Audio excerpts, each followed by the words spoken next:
언제나 어디서나 동물원이 내게로 온다. 흥미와 감동이 있는 동물들의 수다. 집에서도 보고 싶죠? 시즌 3. 물고기 중에서 가장 오랜 역사를 지닌 상어. 최상위 포식자 상어는 오랜 시간 지구 환경에 적응하며 진화를 거듭해왔습니다. 또한 생태계 전체 균형을 유지하고 있는 고마운 물고기인데요. 그런데 영화에서 상어는 공포 그 자체, 강력한 포식자의 대명사로 등장합니다. 상어는 정말 인간을 공격하며 파괴하는 무섭기만 한 물고기일까요? 먼저 우리나라에 사는 상어부터 만나보시죠. 까치상어는 우리나라 앞바다에서도 서식하는 친구이고요. 줄무늬가 10개의 줄무늬가 있는 게 가장 매력적인 포인트라고 보시면 됩니다. 그리고 우리 까치상어는 차가운 곳에서 살기도 하고 냉온수성에서도 살기 때문에 다양한 곳에서 분포하는 모습을 보실 수도 있습니다. 제 입으로 말하기가 좀 부끄럽지만요. 그래도 자랑할 건 해야겠어요. 저는 머리부터 꼬리까지 귀여움과 개성으로 가득하답니다. 이름도 귀엽잖아요. 까치상어라니.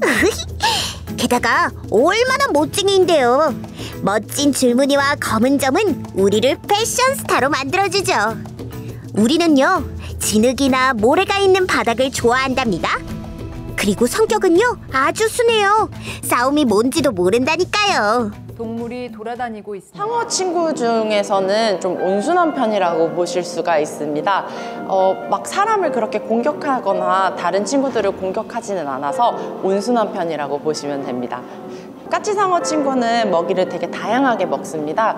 바지락살도 먹고요. 그리고 생선인 다양한 명태, 오징어, 고등어, 정갱이, 청어 등 다양한 먹이를 먹고 있습니다. 대략 1m에서 최대 1.5m로 자라는 까치상어는 주로 단독 생활을 하는 물고기입니다. 인공 번식의 성공으로 관상용으로 인기가 많은 까치상어. 물고기들과 다른 점이 있다는데요. 우리 까치상어는 난태생으로 알을 낳지 않고 새끼를 낳는 특징이 있는 물고기 친구입니다. 한 번 낳을 때 10마리에서 15마리를 낳습니다. 상어 중에서는 작은 크기에 성격도 좋고 멋진 외모까지 갖추었으니 이만하면 상어계의 아이돌이죠. 그런데 슬프게도 까치상어 수가 점점 줄어들고 있답니다. 바다에서 절 만난다면 놓아주세요. 여러분들과 오래 볼 수 있게 절 지켜주세요. 약속! 저 상어는 피해야겠어요.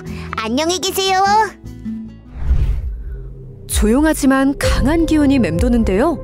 진짜 영화 속 무시무시한 상어를 보는 건가요? 큰 몸집에서부터 공포가 느껴지는 이 상어, 소개해주세요. 샌드타이거 샤크는 모래뱀 상어에 속하는 친구이고요. 우리 친구는 독특하게 공기 호흡을 하는 특징이 있습니다. 위에 공기를 머금고 불의 역할을 하는 특징이 있습니다. 그래서 우리 상어 친구가 가끔 수면 위에 머리를 내밀고 공기를 마시는 모습도 보실 수가 있습니다. 안녕하세요. 평상시에는 아주 천천히 마치 물과 한 몸처럼 수영하지만 먹잇감을 발견하면 아주 빠르게 행동하죠.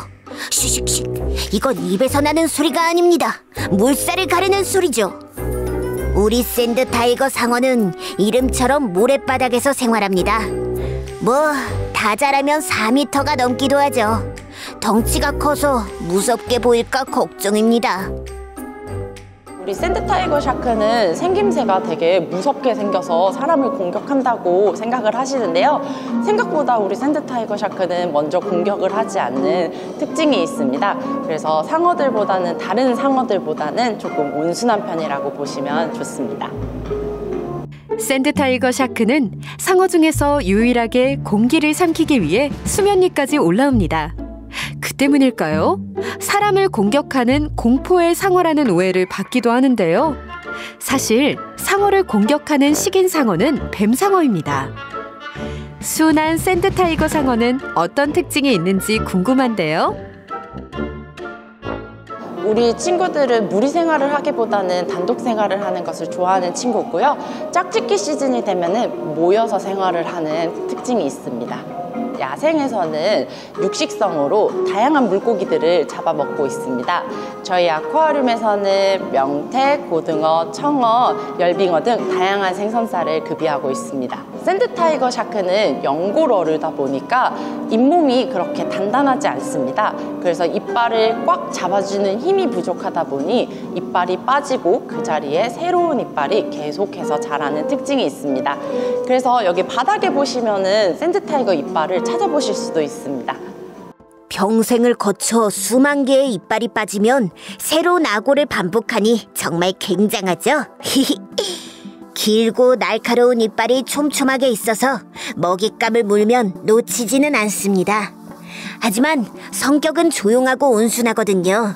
우리는 공격하지 않으면 절대 먼저 싸움을 걸지 않는 평화를 사랑하는 상어랍니다. 에헴. 우와, 이 상어는 단순하지만 품위가 느껴집니다. 멋스럽고 예쁜 외모를 가진 상어. 너무 궁금한데요. 소개 좀 해주세요.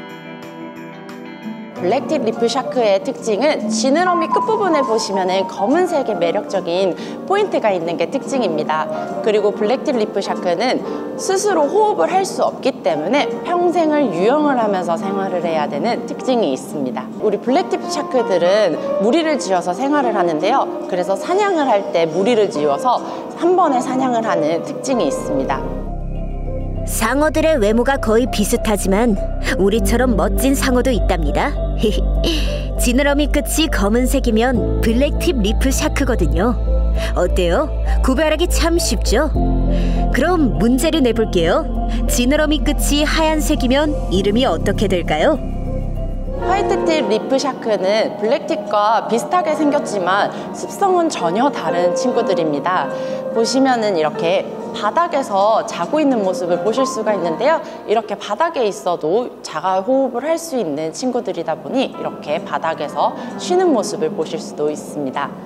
화이트 리프 샤크는 야행성으로 이렇게 불이 밝았을 때는 쉬고 있는 모습을 보실 수가 있습니다. 그것과는 정반대로는 블랙팁은 이렇게 밝을 때 활동하는 모습을 보실 수가 있습니다.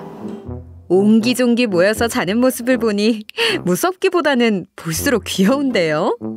낮에 자는 화이트팁 리프와 낮에 활동하는 블랙팁 리프 샤크. 색깔만큼 성향도 완전히 달라서 신기합니다. 블랙이나 화이트팁 리프 샤크는 공격적이지는 않지만 공격의 가능성이 늘 열려있기에 안전거리가 꼭 필요한 상어입니다. 아무리 순하다고 하지만 날카로운 이빨을 가진 덩치 큰 최상위 포식자이기 때문이죠. 안녕하세요. 저는 상어계의 배짱이 유유자적 강태공이랍니다. 지금부터 절 소개할게요. 뱀부 샤크는 대나무가 닮았다고 해서 뱀부 샤크라는 이름을 지어졌고요. 한국말로는 흑점 얼룩상어입니다. 자세히 보시면은 검은색 점박이가 있는 것이 특징인 친구들입니다. 상어 중에서도 작은 편에 속하는 뱀부 상어. 멋스럽고 귀여운 외모가 돋보이는 상어입니다. 뱀부 상어는 주로 서태평양 지역 얕은 바다에서 서식하는데요. 물 밖에서도 최대 몇 시간은 버틸 수 있는 생존 능력이 아주 강한 상어입니다. 뱀부 상어는 재미있는 특징이 더 있다는데요. 뱀부 샤크는 우리 바닥에서 생활을 하는 친구들입니다. 그러다 보니 유영하는 모습이 꼭 걷는 것 같다고 해서 걷는 상어라는 별명을 가질 정도로 아주 온순한 친구들입니다. 자가 호흡이 가능하다 보니 별로 활동성이 없고 이렇게 가만히 있는 것을 되게 좋아하는 친구들입니다. 그러다 보니 성격은 온순한 편입니다. 아무것도 하기 싫어요. 가만히 있고 싶거든요. 생각도 하고 싶지 않아요. 멍하게 사는 게 정말 행복하답니다. 우리 뱀부상어가 성격이 좋은 데는 이유가 있습니다. 움직이지 않으니 싸울 일이 없고요. 생각이 없으니 화낼 일도 없거든요. 뱀부샤크는 야행성이 아닙니다. 하지만 이렇게 주간에도 이렇게 가만히 있는 모습 보시고 야행성이 아닌가라고 착각을 하시는데요. 그게 아니라 그냥 가만히 있는 것을 좋아하는 친구다 보니 이렇게 가만히 있는 모습을 보실 수가 있습니다. 무섭고 잔인한 포식자로만 알았던 상어.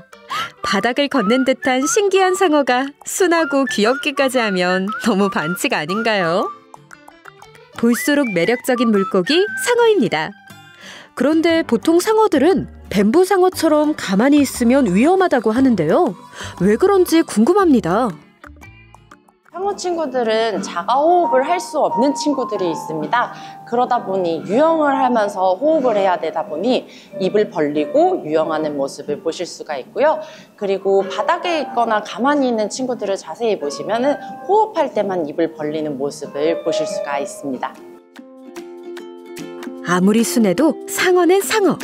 최상위 포식자인데 다른 물고기들이 위험하지 않을까 궁금해지는데요. 네, 많은 분들이 우리 상어 친구들이랑 같이 살고 있는 정갱이 친구 안 잡아먹냐라고 물어보시는데요.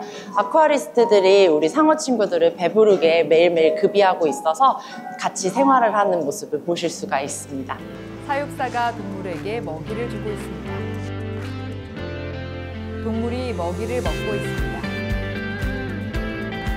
먹이를 먹는 격렬한 식사 시간이 지나면 동물이 모여 있습니다. 곧 수족 간의 평화가 찾아옵니다. 배가 부른 상어는 다른 물고기를 공격하지 않으니까요. 아는 만큼 보이는 동물의 세계. 아직도 상어가 무서우신가요?